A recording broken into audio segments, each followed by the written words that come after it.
Madavana cent Sebastian ദേവാലയത്തിലെ കപ്പേരായ ചേട്ടൻ നമ്മോടൊപ്പം ചേരുകയാണ്. ചേട്ടൻ്റെ പേര്? എൻ്റെ പേര് ജോസഫ്. എത്ര വർഷമായിട്ട് കപ്പേരായിട്ട്? 25 വർഷമായിട്ടുണ്ട്. 25 വർഷമായിട്ട് ഈ ദേവാലയത്തിലെ അന്ന് കഴിഞ്ഞ 3 ആഴ്ചകളിൽ നടന്ന സംഭവത്തെക്കുറിച്ച് ചേട്ടൻ കണ്ടുവല്ലോ നേരിട്ട്, എന്താണ് അതിനെക്കുറിച്ച്? അതായത് 3 ആഴ്ചകളായിട്ടുള്ള ഞായറാഴ്ചകളിൽ ആദ്യത്തെ ഞായറാഴ്ച തന്നെ ഇതുപോലെ അച്ഛൻ കുർബാനക്ക് കീറിന് കൊടുത്തു വന്നു കഴിഞ്ഞപ്പോൾ കൊച്ചിന് കുർബാന കൊടുത്തിട്ടും പോകുന്നു. ഇങ്ങോട്ട് ഒന്ന് അച്ഛൻ ഇപ്പുറത്ത് വന്ന് തിരിച്ച് കൊച്ചിൻ്റെ കൈ കിട്ടിയപ്പോൾ തന്നെ ഈ ഹോസ്പിറ്റലിൽ ബ്ലഡായി. അപ്പോൾ അവള് കൊച്ചത് കഴിച്ചില്ല. അങ്ങനെ ഉടനെ തിരിച്ച് അച്ഛൻ വന്നപ്പോൾ നേരെ അച്ഛൻ്റെ കയ്യിലേക്ക് കൊടുത്തത്. അപ്പം അച്ഛൻ അവിടെ വന്ന് ആൾത്താരയിലേക്ക് വന്നിട്ട് ആൾത്താരയിലുണ്ടായിരുന്നു. ഞാനുണ്ട്. ഞാൻ ആൾത്താരയിൽ കുർബാന കാണുള്ളൂ. വരുമ്പോൾ തന്നെ എന്നെ കാണിക്കുമ്പോൾ ഈ 3 ആഴ്ച അങ്ങനെ തന്നെ വരുമ്പോൾ തന്നെ എന്നെ വിളിക്കും. അവിടെ കയറി വരുമ്പോൾ വിളിക്കും, ഒന്ന് കണ്ടിട്ടും. അപ്പോൾ തന്നെ പുള്ളി ഇതിനെപ്പറ്റി സംസാരിച്ചിട്ട് പുള്ളിക്കത് അങ്ങോട്ട് പൂർണ്ണമാക്കാൻ ഭയങ്കര ബുദ്ധിമുട്ടായി. അപ്പോൾ പുള്ളിയും അത്ര ഇമോഷനായിപ്പോയി, അത്ര അംഗീകരിച്ചൻ എന്ന് പറഞ്ഞാൽ. അപ്പോൾ അങ്ങനെ പുള്ളി ആ പ്രാർത്ഥനയുടെ ദുരിശൈലിയുള്ള ആളാണ്, അതുകൊണ്ട് അത്ര ഇതായിപ്പോയി. പിന്നെ അതിനെപ്പറ്റി ഒരു 2 മിനിറ്റ് കഴിഞ്ഞിട്ട് സംസാരിച്ച് എന്നെ സംഭവം ഉണ്ടായിട്ടുണ്ട് ഇന്ന രീതിയിൽ. അതുകൊണ്ട് നമുക്കിത് ഇപ്പോൾ ഞാൻ ഇത് കഴിയുമ്പോൾ തന്നെ ഇവിടെ നമുക്കിത് വെച്ചിട്ട് ആരാധിക്കാം. എന്നിട്ട് നമുക്ക് ഇവിടെ വന്നേക്കണ എല്ലാവരും വന്ന് കണ്ട്, നിങ്ങൾ സാക്ഷ്യപ്പെട്ടാൽ മതി, വന്ന് കണ്ട്. അങ്ങനെ കുർബാനക്ക് വന്ന എല്ലാവരും കാണിച്ച് 2 നിരയായിട്ട്, എന്നുള്ള ബാക്കി പരിപാടികളൊക്കെ മാറ്റി വെച്ച് 2 നിരയായിട്ട് കാണിച്ച് അവിടെ പാട്ടും കാര്യങ്ങളൊക്കെ ആയിട്ട് അങ്ങനെ വെച്ച്. അത് കഴിഞ്ഞ് ഇത് എടുത്തു വെക്കാമെന്നും പറഞ്ഞ് ജസ്റ്റ് കഴിഞ്ഞു. ഇതെല്ലാം കഴിഞ്ഞപ്പോൾ ഒരു 11 മണിയൊക്കെ 12 മണിയായപ്പോൾ ഇത് എടുത്ത് വെച്ച് സെക്രട്ടറിയിലേക്ക്. പിന്നെയും ജനം വന്നിങ്ങനെ അച്ഛനെ പ്രസ് ചെയ്യാൻ തുടങ്ങി ഇങ്ങനെ. അപ്പോൾ പിതാവിനെ വിളിച്ച്, അപ്പോൾ പിതാവ് പറഞ്ഞ് അങ്ങനെ ആൾക്കാർ വന്നിട്ടുണ്ടെങ്കിൽ ജസ്റ്റ് ഒന്ന് കാണിച്ചോ എന്ന് പറഞ്ഞു. അതിന് 2ാമത് എടുത്ത് വെച്ച് പിന്നെയും കുറേ ആൾക്കാർ പുറത്തുനിന്ന് വന്ന് അങ്ങനെ അത് കാണിച്ച്. അത് കഴിഞ്ഞപ്പോൾ അവിടുന്ന് ചാൻസലർ വിളിച്ച് പറഞ്ഞ് ഇനി എടുത്ത് സെക്രട്ടറിയിൽ വെച്ചോ എന്ന് പറഞ്ഞു. അങ്ങനെ തിരിച്ച് സെക്രട്ടറിയിലോട്ട് വെച്ചത് ഫസ്റ്റിലത്തെ ആഴ്ചത്തെ അനുഭവമാണത്. അങ്ങനെ വെച്ച് പോയി. അപ്പോൾ ആഴ്ചയിൽ അച്ഛന് ധ്യാനം വരുന്നു 2 ദിവസം. ഇത് സക്രാരിലായിരുന്നു? സക്രാരിൽ വെച്ച്. അപ്പോൾ അച്ഛൻ ധ്യാനത്തിന് പോയി ഞായറാഴ്ച. അന്ന് തന്നെ ധ്യാനത്തിന് പോയി. പിന്നെ വെള്ളിയാഴ്ച വരുള്ളൂ. അപ്പോൾ എന്നെ ഏൽപ്പിച്ചിട്ടും പോയി. കൊറോണ വികാരി വരും.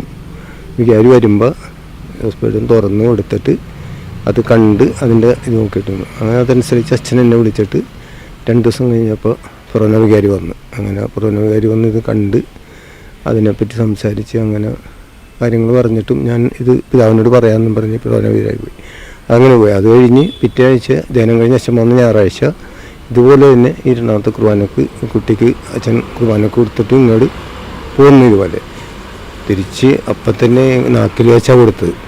അപ്പോൾ ഈ നാക്കിൽ ബ്ലഡായിപ്പോയി. അപ്പോൾ അത് ശരിക്കും ബ്ലഡ് വന്ന് ചുരുങ്ങിപ്പോയി. ആ സമയത്തും ചേട്ടനോട് ആൾക്കാരെ തന്നെ പ്രതിജ്ഞ തോന്നിയിരുന്നു സാമ്പൂഹിക സാധ്യത ഉണ്ടെന്ന്? അല്ല, അതൊന്നും എൻ്റെ മനസ്സിൽ ഉണ്ടായിരുന്നില്ല സത്യത്തിൽ. അങ്ങനെയൊന്നും ഉണ്ടായിരുന്നില്ല. അതന്നങ്ങനെ വന്ന് പിന്നെ അത് വരുമെന്ന് നമുക്ക് ഒട്ടും ഒരു ഇതില്ല. അങ്ങനെ വന്ന് പിന്നെ 2ാമതെല്ലാം തിരുവസ്തി സക്രാരിലായിരുന്നു. അന്നേരം എഴുതാം. എന്നിട്ട് അച്ഛൻ വന്ന് തിരിച്ച് ഇതുപോലെ തന്നെ കൊണ്ടുവന്ന് ഇതുപോലെ എന്നെ വിളിച്ച് കാണിച്ച്. അപ്പം തന്നെ അവിടെ കയറി വന്നപ്പോൾ തന്നെ കാണിച്ച് അവിടെ വെച്ച് ആരാധന നടത്തി. രക്തമായിരുന്നോ അല്ലെങ്കിൽ മാംസം പോലെ ആയിരുന്നോ? അല്ല, ബ്ലഡായിരുന്നു അതിൽ ആയിരുന്നു. എന്നിട്ട് അത് നാക്കിൽ വെച്ചപ്പോൾ അതെല്ലാം കൂടി ഇങ്ങനെ ഒരു ഇതുപോലെ ആയി വന്നു. അത് കഴിഞ്ഞ് അവിടെ വെച്ച് ആരാധന നടത്തി. അന്ന് വന്ന ആൾക്കാരെല്ലാവരും കണ്ട്. പക്ഷെ അന്ന് അച്ഛൻ അധികം വെച്ചില്ല. അച്ഛൻ പറഞ്ഞ് വേണ്ട, നമുക്കിത് അധികം ഇതാക്കണ്ട. അപ്പോൾ നമ്മൾ ഫോട്ടോ ഇതൊന്നും 2 പ്രാവശ്യം എടുത്തിട്ട് ഇതിലൊന്നും ആർക്കൊണ്ട് ഇടിപ്പിച്ചില്ല. അങ്ങനെ തന്നെ ആർക്കൊണ്ട് ഇടിപ്പിക്കില്ലായിരുന്നു.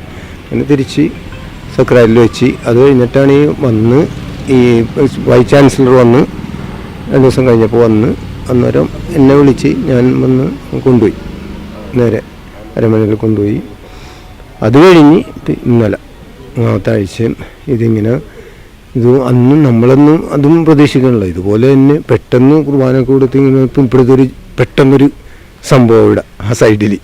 അങ്ങനെ പെട്ടെന്ന് നോക്കിയപ്പോഴാണ് ഇത് തന്നെ. അപ്പോൾ ഇതുപോലെ തന്നെ കൊച്ചിന് ഇന്നലെ ഭയങ്കര വ്യത്യാസത്തിലാണ്. അത് കണ്ടാൽ നമുക്ക് ഒരു അത്ഭുതം തന്നെയെന്ന് വേണം പറയാനായിട്ട്. അത്രക്ക് ഇതായിരുന്നു ഇന്നലത്തെ.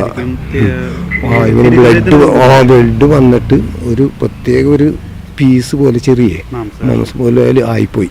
ഇതിനും കുതിർന്നിങ്ങനെ ആയിപ്പോയി. അത്രയും ഒരു ഇതായിരുന്നു ആ ഫസ്റ്റ് കാണാനേ. നമ്മൾ ഫസ്റ്റ് തന്നെ കാണണേ, കൊണ്ടുവരുമ്പോൾ തന്നെ കാണണേ. അങ്ങനെ ഇതായിപ്പോയി. പിന്നെ അച്ഛൻ അതോടെ വെച്ച് ആരാധന കാര്യങ്ങളപ്പം തന്നെ നടത്തി. ഇതുപോലെ തന്നെ പിന്നെ അപ്പം അച്ഛൻ ഇന്നലെ അച്ഛൻ്റെ മനസ്സിലിങ്ങനെ പറഞ്ഞു, നമുക്ക് എന്തായാലും ഇത് മൂന്നാമതൊരു അനുഭവമാണ്, നമുക്ക് ഇത് കുറച്ച് വരെ കാണിക്കാം, നമുക്ക് ഇപ്പോൾ വെക്കണ്ട, തിരിച്ചു വെക്കണ്ട നമുക്കെന്നും പറഞ്ഞ് അങ്ങനെ അവിടെ വെച്ച് പക്ഷേ നമ്മളൊരു 1 മണി വരെ മനസ്സിൽ കണക്കൂട്ടി. ഞാൻ അച്ഛനും കൂടെ അപ്പോൾ ഒരു മീറ്റിംഗ് ഉണ്ടായി, ഞങ്ങൾ രണ്ടുപേരും കൂടെ ആ മീറ്റിങ്ങിന് പോയിട്ടും പറഞ്ഞു ജോസഫേട്ടൻ നമുക്കൊരു 1 മണി വരെയും വെക്കാമെന്ന് പറഞ്ഞു. ആ ശരി അച്ഛാ അങ്ങനെയായിട്ട് മീറ്റിംഗ് കഴിഞ്ഞു. പക്ഷേ അതിനു മുമ്പ് ഇവിടെ ജനം കുന്നുകൂടിപ്പോയി. അപ്പോൾ നമുക്കിത് നിർത്താനും പറ്റണില്ല, അത്രയും ജനമായിപ്പോയി. ഇവിടത്തോളം ക്യൂവായിരുന്നു ഫ്രണ്ടിൽ വരെ. അപ്പോൾ അത് കഴിഞ്ഞപ്പോൾ ഈ ഏതായാലും പിന്നെ അവിടെ അറിഞ്ഞ് പിതാവിനോട് പറഞ്ഞ്, അപ്പോൾ പിതാവ് പറഞ്ഞ് 5 മണിക്ക് വരും എന്ന് പറഞ്ഞു. അങ്ങനെ 5 മണിക്ക് കറക്റ്റ് 5 മണിക്ക് പിതാവ് വന്നു. പിതാവിനെ സ്വീകരിച്ച് അവിടെ കൊണ്ടുപോയി.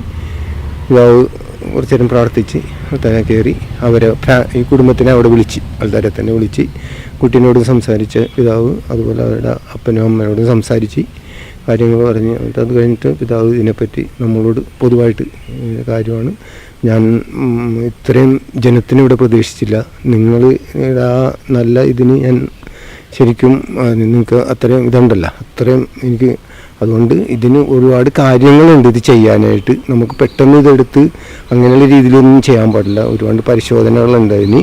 അപ്പോൾ അതിനു വേണ്ടി ഇത് ഞാൻ കൊണ്ടുപോകും. അപ്പോൾ നിങ്ങളുടെ വിശ്വാസം എന്തായാലും എനിക്ക് അത് അതുപോലെ തന്നെ ഇരിക്കട്ടെ, നമ്മൾ ആ വിശ്വാസം എപ്പോഴും കാത്തു സൂക്ഷിച്ച് നിങ്ങൾ പ്രാർത്ഥനയിലും ചൈതന്യത്തിൽ നിൽക്കുക. അപ്പോൾ അതിൽ എൻ്റെ പ്രധാനമായിട്ടും എനിക്ക് എൻ്റെ അച്ഛൻ 2 മാസമായുള്ളൂ, പുള്ളിയുടെ പ്രാർത്ഥന ശൈലി. വെളുപ്പിന് 5:45 ഞാനൊരു 4:30 വരും ഇവിടെ, ബാക്കിയൊക്കെ ഇണക്കി വെച്ച് 5:45 അച്ഛൻ ആൾക്കാരെ വരും. എന്നിട്ട് ഇതെടുത്ത് വെച്ച് ആരാധന 5:45 എടുത്ത് വെച്ചാൽ 6:20 വരെ മൗന ആരാധന എല്ലാ ദിവസവും. അത് വന്നൊന്നുപോലെ അങ്ങനെയാണ് 6:20 വരെ മൗന ആരാധന. അതിനുശേഷം വിശുദ്ധ കുർബാന. ജോസഫേട്ടൻ 25 വർഷമായിട്ട് ഇവിടെ കപ്പേരായിട്ട് ചെയ്യുന്നു. ആൾത്താരയായിട്ടും ഈ തിരുവോസ്തിയൊക്കെ ആയിട്ടും അടുത്ത് വയ്ക്കുന്നതും എല്ലാം വളരെ അടുത്താണ്, സക്രാരിയുടെ ഏറ്റവും അടുത്ത് ശുശ്രൂഷ ചെയ്യുന്നതാണ്. ആദ്യമായിട്ടാണ് ഇങ്ങനൊരു അനുഭവം.